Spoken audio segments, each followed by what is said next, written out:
Sa panahon ng kawalan ng katiyakan, may isang mensahe mula sa Diyos na nagbibigay liwanag sa ating landas, ang Revelation of Hope. Ito ay hindi lang isang serya ng pag-aaral sa Biblia, kundi isang paglalakbay tungo sa katotohanan, kapayapaan at buhay na walang hanggan. Makinig at matuto kung paano ang propesiya sa Biblia ay hindi dapat katakutan. Kundi yakapin bilang mensahe ng pag-asa. Revelation of Hope, Dahil ang hinaharap ay nasa kamay ng Diyos. Dito lamang sa AWR 89.1 FM.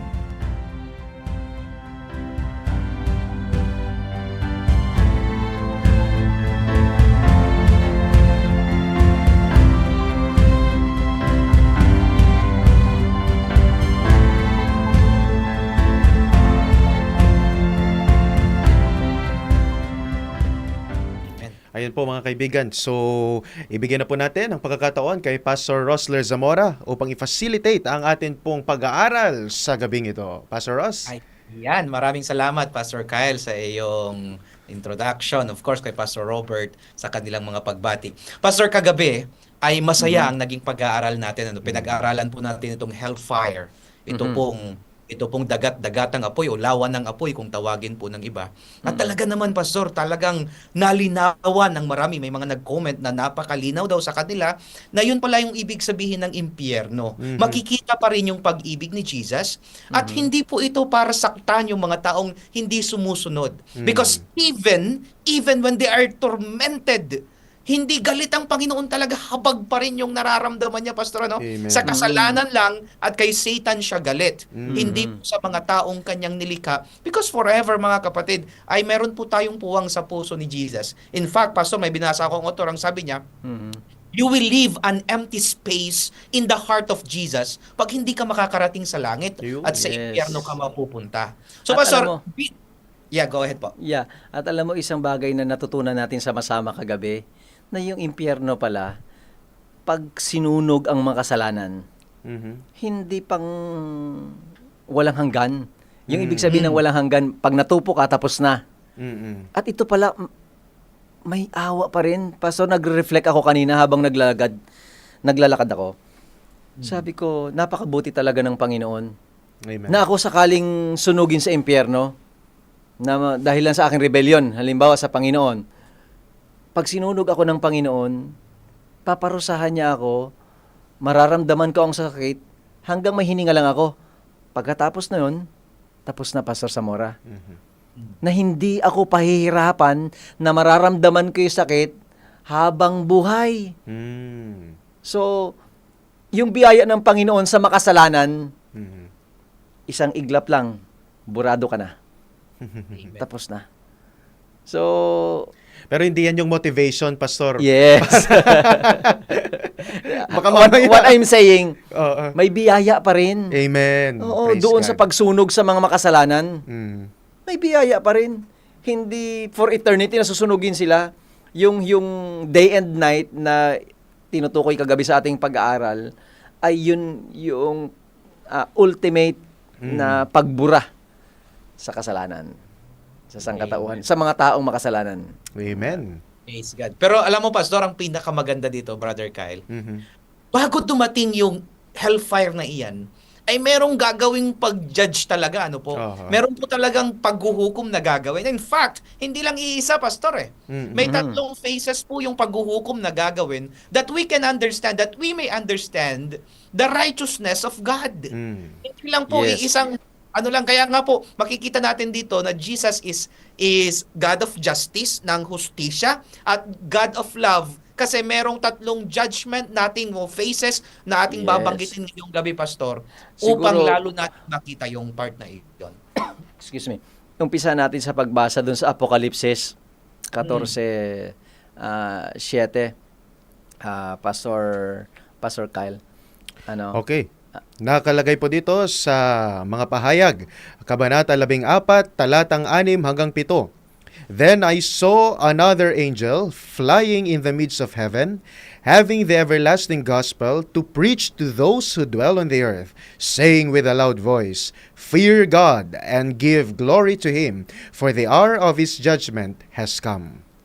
Dito mapapansin natin sa aklat ng Apokalipsis, ito yung pabalita ng tatlong sinugong anghel na dapat ipahayag sa buong sanlibutan. At kalakip ng pabalita ng unang sinugong anghel, dito kasi sa verse 6, kung makikita natin, ay everlasting gospel, Aha. mabuting balita. Hindi ito nakakatakot. Sa lahat ng mga sumusunod sa Panginoon at tumutupad ng kanyang mga utos, ito'y napakabuti na balita. At kasama doon sa unang isinigaw ng anghel, ay matakot tayo sa Diyos sapagkat dumating na ang oras ng kanyang paghukom. Pastor Zamora, nais nating umpisahan yung itinuturo ng Biblia tungkol sa final judgment. Kung kagabi tinalakay natin yung hellfire as one of the final events, yung binabanggit natin na eschatology, Pastor Zamora, alam mo bisado mo ito fresh na fresh ka pa sa ating seminary. Eschatology, last day events, yung hellfire, yung millennium, at ngayon yung final judgment. Pastor Zamora. Yeah, Pastor, kung ating titignan itong final judgment na ito, Pastor, ito po ay dapat alam natin ito. Actually, Pastor, alam niyo nung bata ako, pag sinabing hukom, o kahit siguro yung mga nakikinig ngayon, parang nakakatakot na bagay, Pastor, Parang ano ba yan? Parang ayaw nating pag-aralan kasi natatakot po tayo, po? Pero kung atin pong titignan itong final judgment, napakahalaga po nito kasi dito po papasok yung pagsilyo. Ano po itong pagsilyo, Pastor? Actually, there is a time na pag-aaralan natin ito. Ito po yung pag ikaw ay na-judge na, Pastor. Pag ikaw na yung napatunayang talagang ikaw ay sumusunod, ay anong gagawin, Pastor? Meron doong gagawin ng Panginoon na pagbanal na spiritong sasakluban ka ng kanyang kapangyarihan upang ikaw ay maproteksyonan at maitabi. Pastor, maitabi para ikaw ay magmana ng buhay na walang hanggan at hindi yung tinatawag nating eternal death. Yes. So, ibubukod na napakahalaga yun ng po ito. Panginoon, para sa eternal life. Amen. Yes. Ganda. Okay, so ating tingnan, ano bang tinuturo ng Biblia tungkol sa final judgment? Yung binanggit ni Pastor Zamora kanina na paghukom, na natatakot tayo kapag sa husgado, di ba? Kapag ikaw idinimanda. Pero gusto ko pong maunawaan natin na itong final judgment ay hindi natin ito maisaalis sapagkat tayo ay nasa gitna ng labanan ng mabuti at ng masama. Na alam natin ang paglalaban na ito, Pastor Kyle, na nag-umpisa sa langit, may mga akusasyon, may akusado, Tama. may inaakusihan, at may nang-aakusa, at alam natin ito sa pagitan ni Michael, which is Jesus Christ, at si Satanas, ni Lucifer, at alam natin yung nangyari. Sa Daniel chapter 12, alam natin, na mayroong digmaan na nangyari sa pagitan ng kaharian ng Diyos at ng kaharian ng kampo ng kadiliman. At ngayon nasa gitna tayo ng labanang ito. At yes, tayo yung mga actors and actresses dito sa labanang ito. Ngayon, ano bang kinalaman ng paghukom in relation to this great controversy? Bakit kinakailangan ng paghukom? Bakit kinakailangan ng judgment? So, binanggit ni Pastor Zamora kanina, merong tatlong phases. Ano ba sa Tagalog yan? Bahagi? Yes po, bahagi. Parte. Bahagi? May tatlong bahagi o parte. Yugto. Siguro maganda, no? Yun. Oo. Tatlong yugto ng final judgment. Anong Tagalog sa final judgment? Huling paghuhukom. Paghuhukom. Final judgment. Okay, Pastor Zamora. Basahin natin siguro yung Daniel 7 verses 9 and 10. At napakaganda nito. Okay. Dito po sa atin pong banal na kasulatan na nakalagay po sa Daniel, Kabanata 7, talatang 9 hanggang 10, sabi po dito, habang ako'y nakatingin, mayroong naglagay ng mga trono. Naupo sa isa sa mga ito ang nabubuhay magpakailanman. Puting-puti ang kanyang kasuotan at gayon din ang kanyang buhok. Ang trono niya ay naglalagablab at ang mga gulong nito'y nagliliyab. Parang bukal ang apoy na dumadaloy mula sa kanya. Pinaglilingkuran siya ng milyon-milyon. Bukod pa sa daan-daang milyon na nakatayo sa harap niya, humanda na siya sa paggagawad ng hatol at binuksan ang mga aklat. Yes, Pastor Zamora, itong passage na ito ay nagpapakita sa atin na mayroong trono Tama. doon sa langit. At nangaupo din yung Ancient of Days. Alam natin na ito'y kumakatawan sa ating Panginoon. At ang sabi doon, ang paghukom, judgment is taking place Mhm. doon sa langit, na may nangyayaring paghukom bago bumalik ang ating Panginoong Hesus. Pastor Samora, ano ba itong unang yugto ng Yan. final judgment na to? Nakakatuwa, Pastor Robert, ano?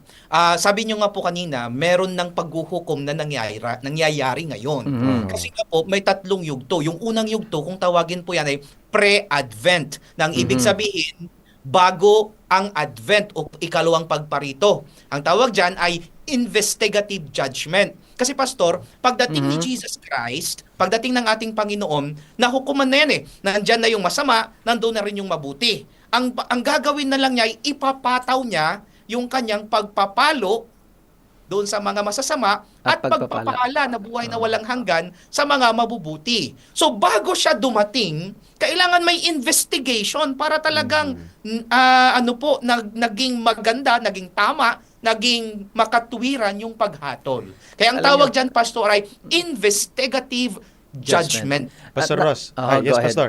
Para po sa ating mga listeners, kailan po ba nangyari itong investigative judgment po na ito, Pastor?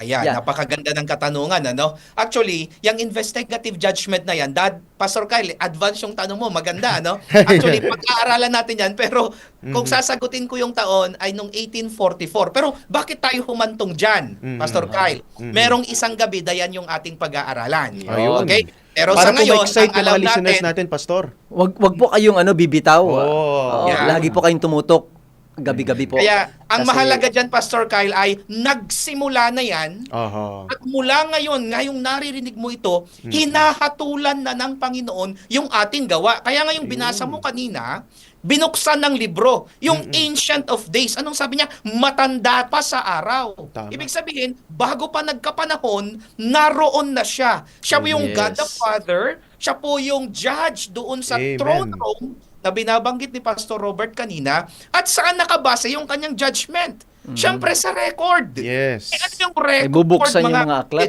nabuksan Oo. yung mga aklat. Kaya Yung napakaganda. record na yan, ay yan po yung record ng mga ginagawa natin Naku ngayon. Nakalista. Ginagawa natin. Yes. Ah, Sa nakalista. dilim, may nakatingin o may walang nakatingin. Lahat, sa bawat sandali, merong aklat na listahan Ibig ng ko ba lahat sabihin, ng ating Pastor, mga yung mga ginagawa ko, itong ginagawa ko ay nakalista po pala, no? Yes. Kasi that Yeah. will be the basis Amen. ng paghusga sa atin. Kaya nga Binabati po, ko pala, Pastor- Pastor Zamora, si General Villarreal, nakatutok sa atin at nakikinig. Magandang Ay, gabi po. Gabi po. Magandang gabi po, Ang ating General. kaibigan. Si General Villarreal ay ngiti pa lang yan, Pastor. Talagang pagka narinig mo yung General Villarreal kasi medyo kakabahan ka kasi General. Pero pag nangitian ka niya, iisipin mo agad kaibigan itong Ayun. pangusay. Ayan. That's why. Good evening po sa inyo, General. At syempre kay Ma'am Sansan, na kanyang may bahay. Yes, Opo. Pastor Zamora, itong pre-advent investigative judgment, ito'y, kagaya ng binanggit po natin, ito po ay nangyayari bago dumating ating Panginoong Hesus. At sino ba dito yung hinuhusgahan, hinuhukuman o sino yung hinuhukuman? By the way, kailangan po ng investigasyon para malaman ang katotohanan. Mhm. Sa local court natin, mayroong investigasyon, kailangan ng due process, sa lahat ng mga bagay, kailangan laging may due process. Tama. Kasi para magbigay ng liwanag. Okay. Pastor Zamora, doon sa pinag-aralan natin, sino ba dito yung hinuhukuman during the investigative judgment? Sabi po dito sa Ecclesiastes 12:14, "For God will bring every work into judgment, including every secret thing, whether good or evil." Mhm. So, Pastor, natanong mo, sino ito yung ginajudge dito? Ang sabi niya dito, kung ating susuy-suyin ito at hindi natin binasa yung buong chapter, sabi niya, matakot ka sa Diyos. Alright? Pag sinimulan natin sa 13 yan, ang sabi niya, matakot ka sa Diyos sapagkat dadalhin niya ang iyong mga gawa. Pastor, referring sa iyong, ako at ikaw iyon. Mhm. Tayong lahat, mga kaibigan at mga kapatid, dadalhin ang ating mga gawa, kubli man yan o hayagan, whether good or evil, ay dadalhin sa paghuhukom. So, Aha. sino yung i-judge? Number one, yung mga sa Revelation 20 verse 12 ang sabi niya diyan, yung mga namatay na pastor baga, sa history, sa nakaraan, lahat ng namatay na, i-judge po yung kanilang mga gawa. Ganon din po, tayo na buhay pa. Whether Nabubuhay. you are good or you are bad, you are Yes. being judged. Ganito po pala mga kababayan, kaya napakaganda. Ang Diyos talaga patas makatwiran. Bago siya dumating, kinakailangan ng investigasyon. Ang sabi ng iba, alam naman ng Diyos lahat di ba? Mamaya ang sunod na tanong ko, sino ba yung mga judges dito sa dito sa pre-advent Aha. investigative judgment? Sino yung mga participant sa judges? Mhm. Ngayon, ang hukuman, binanggit ng mga talata natin, kung sino yung maliligtas sa mga patay. Kasi pinag-aralan natin na merong sa second coming, bubuhayin yung mga patay na sumampalataya kay Kristo, unang mabubuhay. Okay. Hindi lahat po ng patay ngayon ay pagdating ng Panginoon, mabubuhay. Ang bubuhayin lamang yung sumampalataya kay Kristo. Amen. Yes. So, sa investigative judgment, huhusgahan yung mga patay. Aha. At pipiliin doon, sino ba dito yung bubuhayin Nauna. sa pagdating nauna sa pagdating ng Panginoon. At sa mga buhay na dadat na ng Panginoon, Yes. kailangan din ng mag-imbestigasyon sino dito sa mga buhay na to ang dadalhin sa langit. At syempre yung mga masasama na pagdating ng Panginoon, mamamatay naman sila Oo. Sabi ba to, tabunan nyo kami, mga bundok, ganon. So, may investigasyon para siguruhin ng mga nilalang na hindi all-knowing. Okay. Na itong mga dadalhin sa langit ay karapat-dapat na dalhin sa langit sa pagdating ng ating Panginoon. Ngayon, Pastor Zamora, sino ba dito ang mga judges? Sino ang uupo ng mga hukom? Ayun. Maliban sa ating Panginoon, sino pa ang mga participants dito? Yan, napakaganda pastor Pagdating po dito pastor sa tinatawag nating investigative judgment, ay mayroon po ditong i-assign na judge. Pagdating din sa millennial judgment, meron din. Pastor Kyle, pakibasa mo nga ang Juan 5:22. Ang sabi po dito, nababasa, "For the Father judges no one, but has committed all judgment to the Son." Ayan. So, Pastor, napakalinaw, Sa pagja-judge po sa ating investigative judgment, si Jesus mismo din pala yung in-appoint Judge. na magja-judge. At tandaan mo, Pastor, siya rin po yung advocate natin, siya rin po yung counsel natin, siya rin po yung tatay, yung attorney natin, sapagkat siya yung namatay para sa atin. Ang galing naman nun, Nakita niyo Pastor. po yun, mga kaibigan at mga Ito, kapatid. yung tinatawag dito na sure win. Oo. Sure win sa lahat ng mga taong sasampalataya Sa Kanya. kay Kristo. Amen. Ito yung abogado, tagapagtanggol, tagapamagitan natin na walang talo. Bakit kanyo? Sabi dun sa talatang binasa, siya din yung magiging hukom. Alam nyo, dito sa bansang Pilipinas, sikat na sikat ngayon yung mga investigation, mga pag-iimbestiga sa mga korte. Yes. Ipanalangin natin ang ating bansa, ipanalangin natin na talagang mag-prevail ang katotohanan at ang kapayapaan.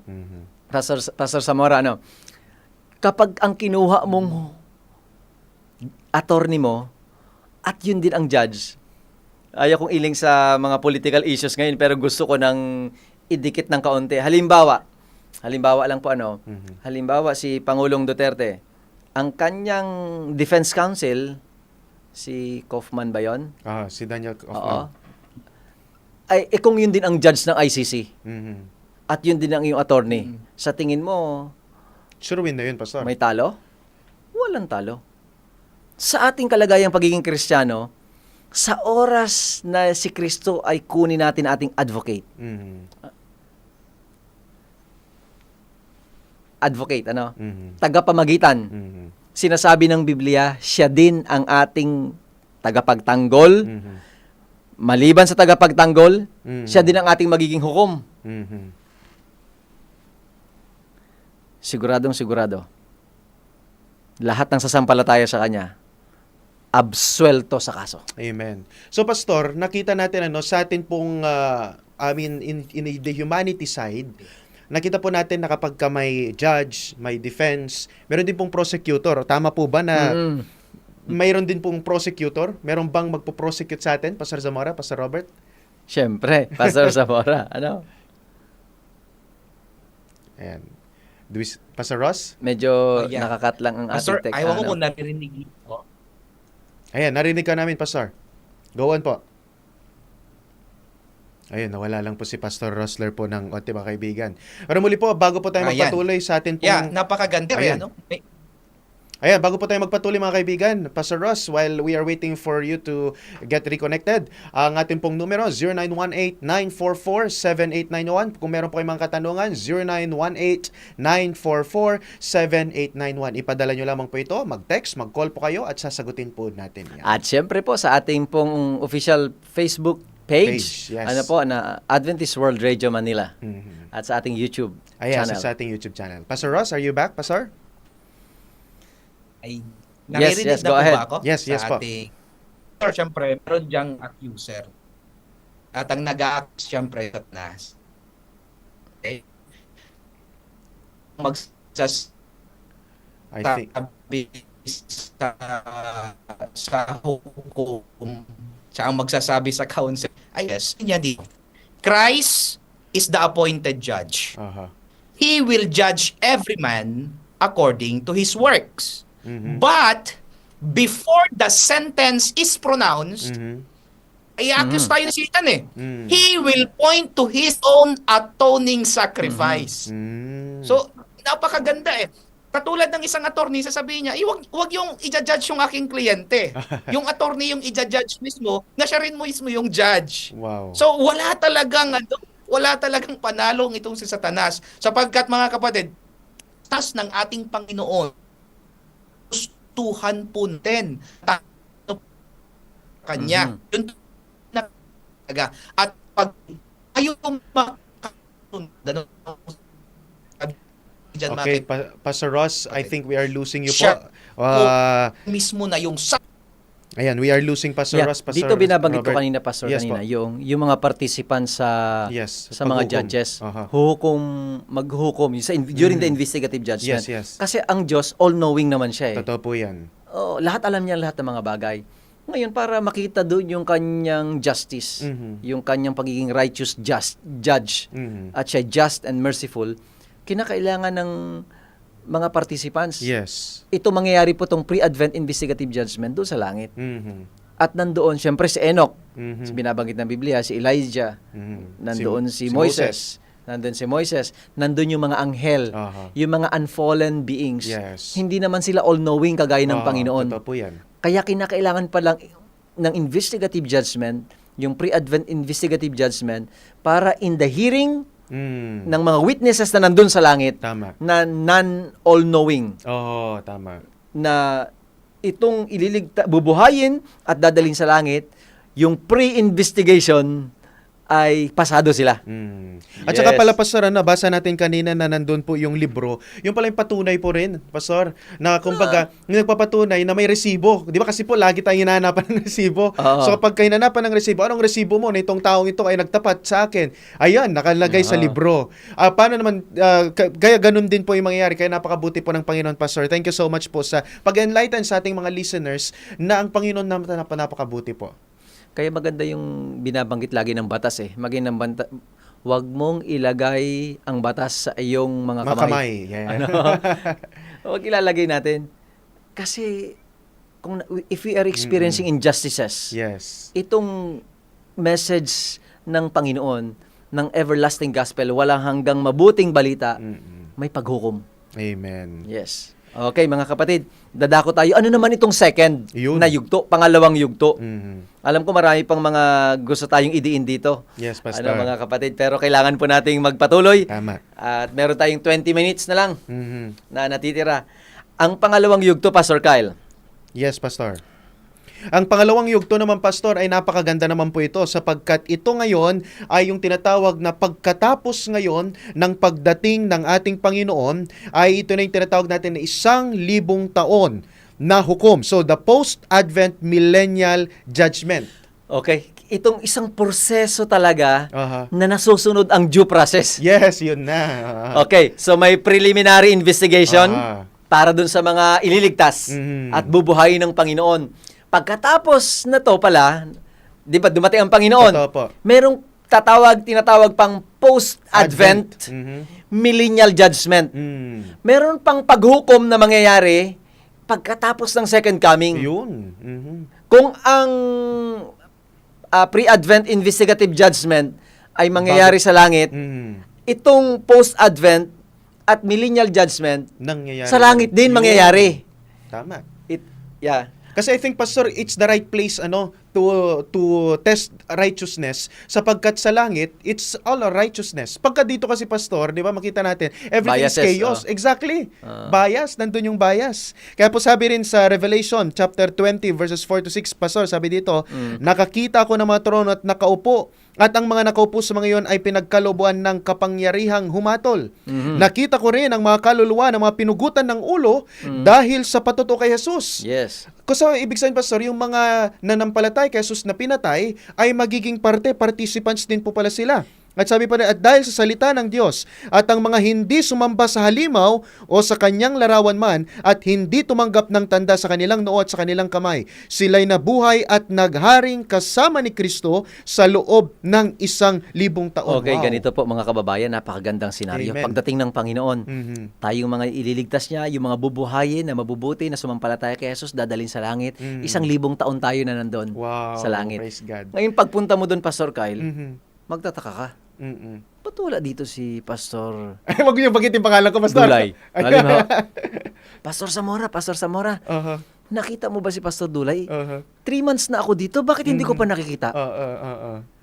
Oh, itong taong ito'y addict to sa amin ah.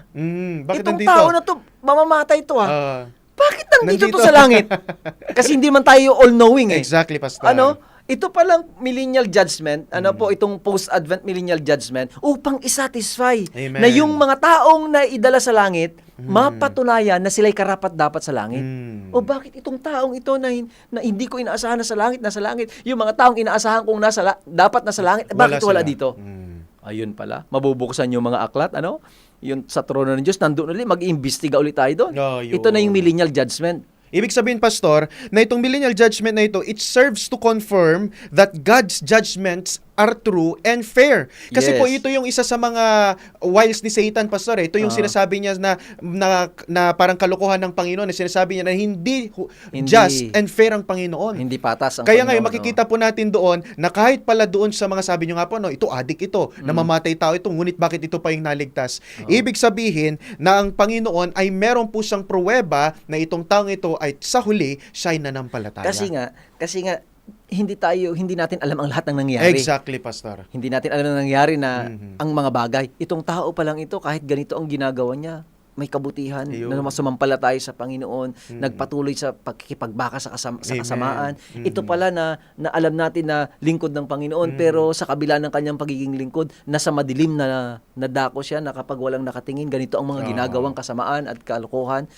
Alam niyo mga kapatid, itong post-Advent millennial judgment, yung nga, magpapahayag ng kabutihan at Amen. pagiging patas ng Panginoon. Amen. Maintindihan natin doon. Yes. Mabubuksan ang mga aklat. Open book ito. Mga minamahal na mga kaibigan, open book, mabubuksan ang mga aklat at titingnan natin ang bawat record. Kung mayroon tayong question, the evidences are there. Exactly. Kung pag ako magtatanong ako, Pastor, bakit kaya sabihin po natin, bakit kaya itong taong ito wala? Makikita po natin lahat, mga kaibigan. So, we are just opening your eyes, mga kapatid. Especially sa atin pong mga manonood ngayon at nakikinig sa 89.1 FM, na may mga pagkakataong ito, may mga yugtong ito na pagpapakita, mga kaibigan, na ang Diyos ay patas at ginagawa niya po ang nararapat sa bawat isa sa atin. Kaya ito, Pastor, ang personal natin na invitation sa kanila. Ang Panginoon nakikita po ang ginagawa natin. Yes. At nalalaman niya kung tayo po ay pakitang tao lamang, ngunit sa loob-loob natin ay nakagagawa tayo ng mga kasamaan. o tayo man ay hindi man masyadong kita sa labas, ngunit alam ng Diyos ng puso natin ay nasa sa Kanya. Kaya mga kaibigan, ito po ay isang napakalaki pong tunggalian, gaya na banggit ni Pastor Robert kanina. Ang kasamaan sa kabutihan, ang katanungan, saan po tayo o ano po ang ating pipiliin. Okay, yan. Napakaganda mga tanungan po na dapat po nating i-reflect. Ano? Amen. Ang ganda dun sa investigative judgment, Yes, pre-advent Pastor. investigative judgment, nandoon yung preliminary investigation. Mm. Okay, yung mga ligtas, dadalhin doon sa langit, mapoprove na yung decision sa pre-investigative judgment doon sa post-advent millennial Yes. judgment, Aha. mako-confirm ngayon. Totoo po, Lahat Pastor. ng mga katanungan natin, Yes, bakit, masasagot. Amen. Oh, nandito ka pala. Bakit wala siya? Oo. Ano? Kaya mga minamahal na mga kaibigan at mga kapatid, dito po makikita talaga natin kung gaano kapatas Amen. ang ating Panginoon Diyos. Mm. Na ang kanyang paghukom, ang kanyang pagpapasya ay talagang hayag na malinaw at patas sa lahat. Okay. Ayun. So, anong mga take away natin dito, mga minamahal na mga kapatid? Ano?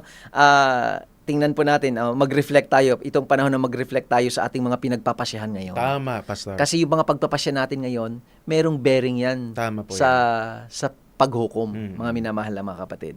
Kaya yung tanong, tayo ba talaga inabubuhay? Pag tayo humarap sa trono ng Panginoon, ano kaya ang hatol sa atin? Mm. Pero ang napakagandang balita, yung mga binasa natin kanina, Amen, Pastor. sa lahat ng nasa kay Kristo, may tagapagtanggol. Amen. Si Kristo ang tagapagtanggol. Amen. At siya rin ang hukom. At ang siguradong sasabihin niya na kapag tayo na kay Kristo, acquitted. Mm. Ano?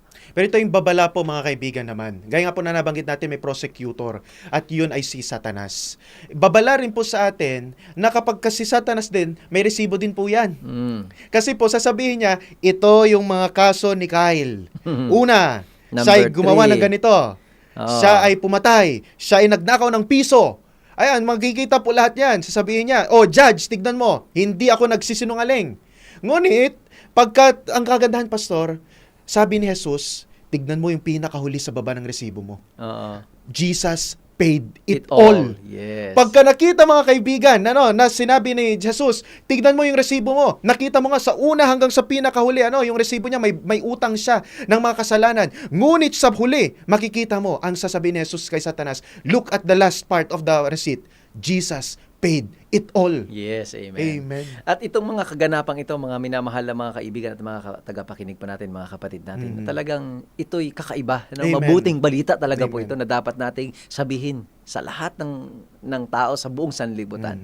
At dito sa panahon ng 1,000 years, alam natin, pinag-aral natin ito, yung mga patay Yes. na masasama, mananatiling patay dito. Amen, At Pastor. pinag-aral natin noong nakaraang mga gabi, si Satanas lang yung mananatili dito sa sanlibutan ito na wala siyang madadaya, kundi siya lang. At yun yung panahon din na 1,000 taon na ibibigay ng Diyos yung pagkakataon para mag-reflect din siya dun sa mga consequences na ginawa niya Exactly. dito sa sanlibutan ito. Yes, pagkatapos ng Ikalawang yugto. ikalawang yugto. So, yung unang yugto po, mga minamahal po nating mga kaibigan, ang unang yugto ay tinatawag po natin, ito po yung final judgment. Ang unang yugto ay tinatawag natin na pre-advent investigative judgment.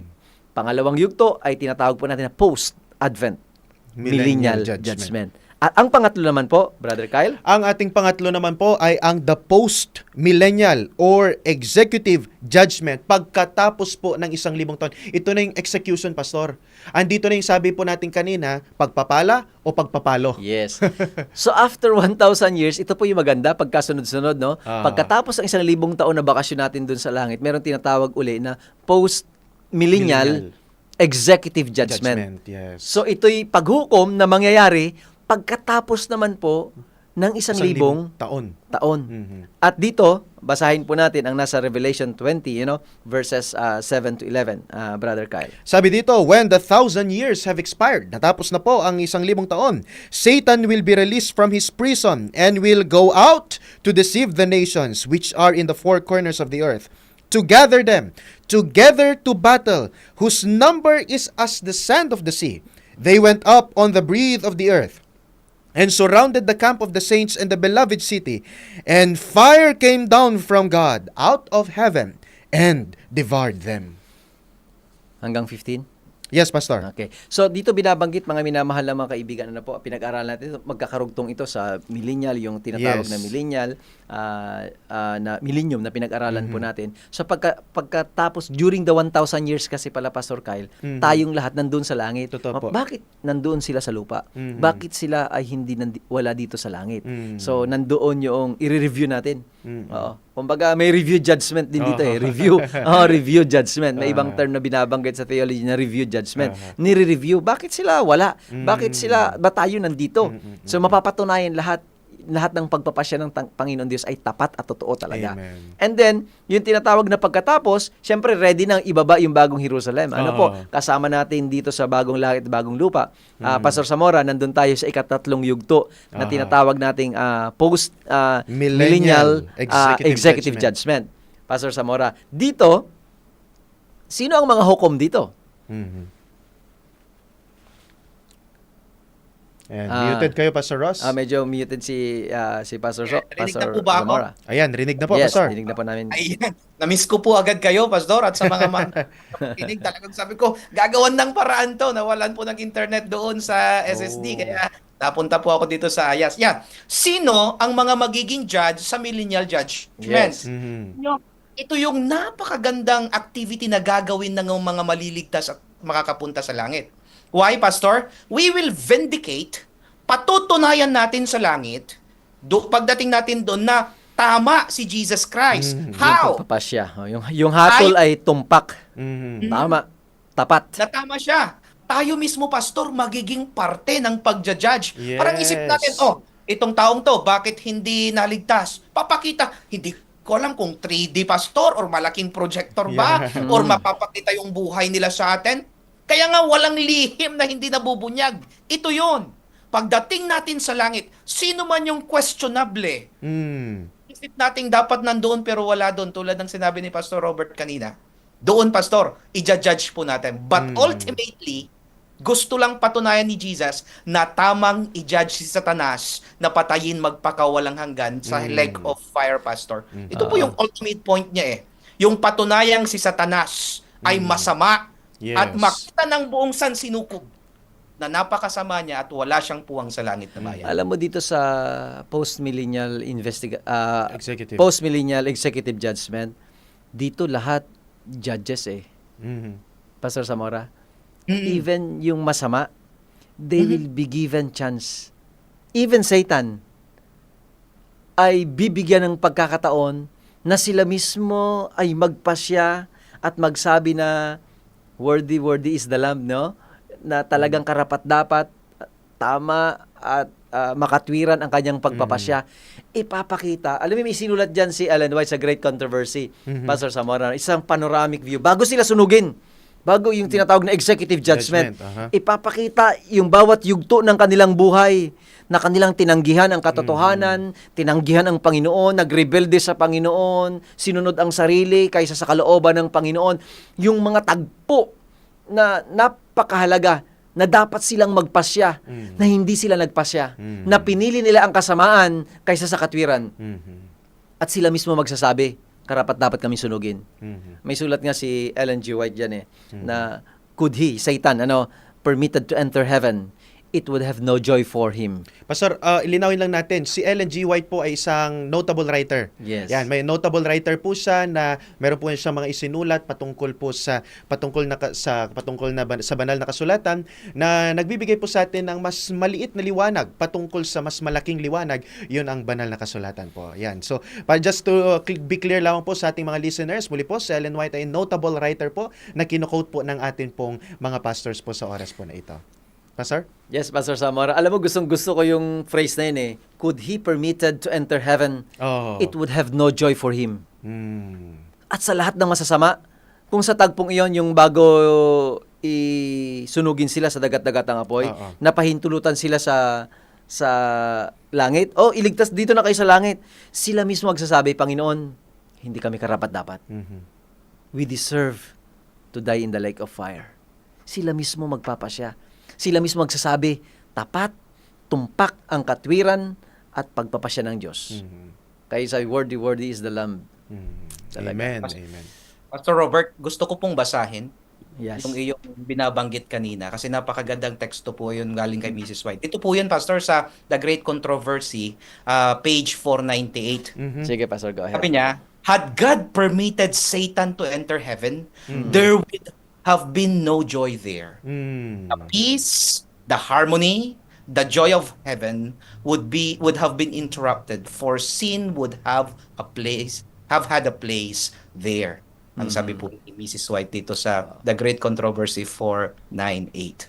Kaya napakagabad na pastor ng inyong pinupunto po kanina. So, pagdating po nitong millennial judgment na ito, pastor, habang nandoon po tayo, may panoramic view na binabanggit po tayo kanina.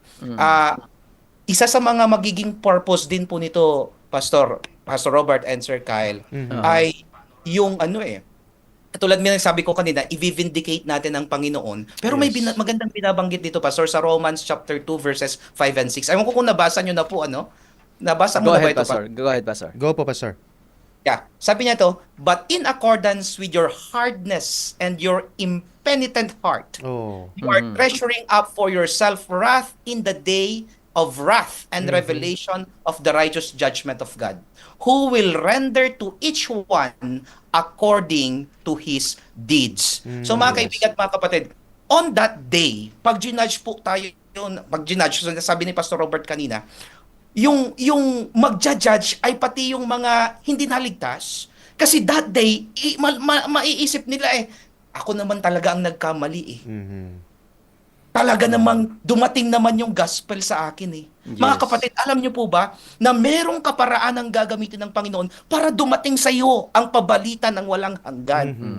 At kung ito yung panahong iyan, kung ito yung tinig na iyan, kaibigan ko, sa mga nakikinig ngayon sa Facebook at sa radyo, ikaw na nakaupo ngayon dyan sa sofa, kung ikaw ay nakikinig ng radyo, samantalang tinititigan mo ang radyong iyong pinakakinggan ngayon. Kung ito yung panahon na ikaw ay tinatawagan ng Panginoon, ang pakiusap nga ni David ay, huwag pagmatigasin ang inyong puso. Yung puso. Amen. Makinig po tayo, sapagkat pag-judgment na, huli na po ang lahat. Amen. Wala nang pagkakataon para pakinggan siya. Amen. Yeah. Ito'y napakagandang talakayan po natin, mga kababayan, At gabi-gabi ay uulitin natin 'to, re-reviewin natin ito. Yes. At itong 3 yugto nito ng paghukom na nangyayari po At alam po natin, mga minamahal na mga kapatid at mga kaibigan, mga taga-subaybay, ito'y mabuting balita. Wala tayong dapat ikatakot sapagkat ang Diyos ay tapat. At lahat ng sumasampalataya sa Kanya magtatamo ng buhay na walang hanggan. Ayun nga, Pastor Robert, Pastor Ross, gusto ko rin ito kasi actually po, I'm born na parang natatakot palagi na pagka gumawa ko nito ay ito yung dagat-dagatang hapoy, masusunog ako and whatsoever. But yung sigurong kunin po natin dito, yung na thought, is the thought of eternal happiness and eternal life we have with God. Ito po napakaganda po yung mga nabanggit po ninyo, mga pastors, that we will have this opportunity to have a joyful fellowship with God. At yun po siguro yung motivation po natin. Instead of taking it on the negative, na kapag ang pagpapasya ko ay itong bagay na ito at hindi yung kagustuhan ng Panginoon, ay mapupunta ako sa bagay na ito. No, but rather our motivation ang motivation po sana natin ay gagawin ko ito sapagkat gusto kong makapiling ang aking Panginoong Yesus doon sa langit na bayan na kanyang hinahanda sa akin. And that would be the most beautiful motivation that we will have and that we will embrace sa mga oras at panahon po na ito. Yes, Pastor Zamora. At Go ahead. Maragdagan pa, Pastor Robert, hindi lang tayo magiging judge pala niyan. Ang sabi ni Ellen White ulit, during the 1,000 years, the saints are to reign with Christ. Amen. Tayo po ay Amen. Pastor? During that millennial judgment, tayo po Makikipaghari. ay maghaharing kasama niya. Amen. Kasi, tulad ng nabanggit natin noong creation week yung creation na topic, may mga unfallen world pa po, hindi lang earth. Sabi nga natin, kung alikabok sa bahay lang ang earth, isang patak lang sa isang drum siguro ang earth, kung Yeah. ikaw compare. Sapagkat marami pong unfallen world. And we will be reigning with Christ. Wala silang, yung mga unfallen, yung mga angels, hindi binigyan, pastor, ng karapatang magharing kasama niya. But we are given bakit? Kasi may kakaiba tayong karanasan. Amen. Yun po yung naging fallen tayo at nasubukan nating magkasala at magdusa dahil sa kasalanan. So meron tayo ngayong karapatan pagdating ng araw na iyan na magharing kasama ni Jesus Wow. Christ. Amen. Alam nyo, sa panahon pala ito ng paghukom, Mhm. hindi lang tayo ililigtas ng Panginoon. Mhm. Ano? Kaya ito mabuting balita. Mhm. Kasi isa sa mga bagay na mangyayari ay talagang total vindication, complete, absolute vindication of God's character. Amen. Yung tinitingnan ko yung Tagalog ng vindication, yung pagpapatunay Aha. na pagpapatibay. Mhm. Pastor Zamora, siguro mas maganda yon, ng karakter ng Diyos. Na ang Diyos ay Diyos ng pag-ibig. Na sa kabila ng kasamaan, Mhm. sa kabila ng kaguluhan, sa kabila ng mga sakit, sa kabila ng trahedya, sa kabila ng mga pagdaramdam, Mhm. lahat ng mga pasakit at pasanin sa buhay, sa huling-huli, papatutunayan at pagtitibayin na ang Diyos ay Diyos ng pag-ibig. Mhm. Amen. So yun po, pastors, I just would like also to get this idea na itong post-millennial judgment na rin po ito, a final execution na rin po. So ito na po ba yung pinakahuli po talaga, Pastor Ross, Pastor Robert? Wala na po bang judgment na susunod?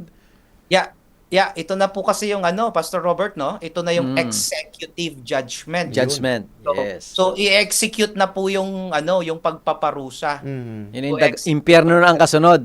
Ito na yon, Pastor. Ito na yung Okay. pinag-aralan natin na impyerno. At pagkatapos nito, ang susunod. Ang lahat na lang ng buhay, sangayon kay Isaiah, ay yung naniniwalang ang Diyos ay pag-ibig at makatwiran. Amen. Kung ating titignan ito talaga, ito na yung dulo, ito na yung last. Kasi tatapusin na, ito yung pinag-aralan natin kagabi, tatapusin na si Satanas And sin will rise no more. Mhm. Amen.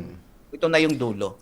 Okay, napakaganda Amen. talaga. Pastor, Yes, Pastor. Gusto ko po yung nabanggit po ni Pastor Ross kanina that sin will be no more. At ang kakaibat po kasi ng sin, Pastor? Yung sorrow, pighati, kalungkutan, sakit, and others. So, ibig sabihin, every single inch of this, Pastor, will be taken out from this world na rin po. No more chaos. basahin siguro natin yung Revelation, 21 verse 4. Okay. Pastor, yeah. Ayan, basahin po natin ang Revelation chapter 21 verse 4. At Huling ito po, talata to. Ah. ayun, napakaganda po. Sabi dito, at papahirin niya ang bawat luhas sa kanilang mga mata at hindi na magkakaroon ng kamatayan. Hindi na rin magkakaroon pa ng pagdadalamhati o ang pagtangis man o ng kirot man sapagkat ang mga unang bagay ay lumipas na. Yun. Amen. So, mga kababayan, mga kaibigan, mga tagapakinig po natin, mga taga-subaybay, ito po'y mabuting balita Amen. na dapat nating namnamin. At nagpapaalala sa atin na ang Diyos ay pag-ibig, ang Diyos ay matuwid sa kabila ng mga pasakit at mga karamdaman at mga pasanin sa buhay, mga pagsubok sa buhay na ito, sa kahuli-hulihang yugto after, at the end of the day, Mhm. ang Diyos pa rin ang mananaig. At sa labanang ito, sa pagitan ng mabuti at masama, bawat nilalang, bawat labi, bawat wika, magsasabi na ang Diyos ay Diyos ng pag-ibig. Yes, bago tayo magtapos, Pastor Zamora, mayroon tayong question of the day. Ano po? Yung atin pong question of the day, kayo po ay tumawag sa atin pong mga numero o sa ating Facebook, official page. Pastor Zamora, alam ko inihanda mo yung question of the day natin ngayon. Mga Kung kayo kaibigan, po ay mga gusto kapatid. nyo ng isa aklat na great controversy, Aha. na isinulat po ni Ellen White, meron po ang special edition ng Adventist World Radio. Amen. Libre po ito. Pwede po namin i-deliver sa inyong Yes, mga pwede po, tahanan. sir. Yung makakasagot po ng tama dito po sa atin pong question of the day. Ay kayo po ay pagkakalooban, ipapadeliver po namin sa inyong mga tahanan. Pastor Zamora, ano po ang ating question of the day? Ayan. Ito po ay Pastor based doon Robert. sa ating pinag-aralan kagabi. Yes. Yeah, yung kagabi po ba o yung ngayon? Yung kagabi. Yung kagabi, Okay. Yeah, ang kagabi pong question of the day kagabi. Ayan, ang pinag-aralan po natin ay tungkol po sa hellfire, impyerno. Aha. Yeah, sa impyerno. At sino po ang talagang tutupukin sa impyerno sana? Hindi po Yan. ikaw 'yun, Hindi Oo. ikaw ang pakiusahan doon Pero may itinalaga para sa impyerno. Yung tanong po ay sino po iyon? Yun. Okay. Pinag-aralan kagabi, Sino po ang nakatalaga para sa impyerno? Sino talaga yon? Hindi tayo yon, Yes. di ba? Sino Hindi yon? tayo. Ngayon, magpadala po kayo ng inyong mga komento at ng inyong mga sagot. At meron kami mga special prizes para sa inyo. Yes po. Ayan po mga kaibigan, maraming salamat po sa inyo pong pagtutok, pagsubaybay sa atin pong programa na Revelation of Hope dito lamang sa Adventist World Radio 89.1 FM. Maraming salamat din po sa atin pong mga pastors na paalala po sa atin ng atin pong mga pagpapasya ay meron pong consequences ito. Kaya po mga kaibigan, piliin po natin palagi ang ating Panginoong Hesus. Maraming salamat Pastor Rosler and Pastor Robert. Muli po, this is my catchphrase. Ako po ang inyong DJ Kyle na lagi pong nagsasabing, si Jesus lamang ang kailangan mo. Pastor Zamora. Ito po ang inyong kaibigan, Pastor Rosler Zamora. Ang catchphrase ko po ngayong gabi. Ngayong gabi lang to, Pastor Kyle. Pag-iisipan ko yung lagi na. Ngayong gabi lang. Final judgment is not a matter of chance, but it is your choice. Amen. Piliin mo ang Panginoon. Mga minamahal ko mga kababayan, mga kaibigan, mayroon tayong tagapagtanggol. Isang abogado, siya rin ang husgado. Ang ating abogadong walang talo, walang iba kundi ang ating Panginoong Hesus. Nagmamalasakit sa atin ng Diyos. Mahal tayo ni Hesus. Siya'y tiyak na darating. Siya'y muling darating. Kaya't maghanda tayong siya'y ating salubungin. Amen. Amen. Sa panahon ng kawalan ng katiyakan, may isang mensahe mula sa Diyos na nagbibigay liwanag sa ating landas, ang Revelation of Hope. Ito ay hindi lang isang serye ng pag-aaral sa Biblia, kundi isang paglalakbay tungo sa katotohanan, kapayapaan at buhay na walang hanggan. Makinig at matuto kung paano ang propesiya sa Biblia ay hindi dapat katakutan. Kundi yakapin bilang mensahe ng pag-asa. Revelation of Hope, Dahil ang hinaharap ay nasa kamay ng Diyos. Dito lamang sa AWR 89.1 FM.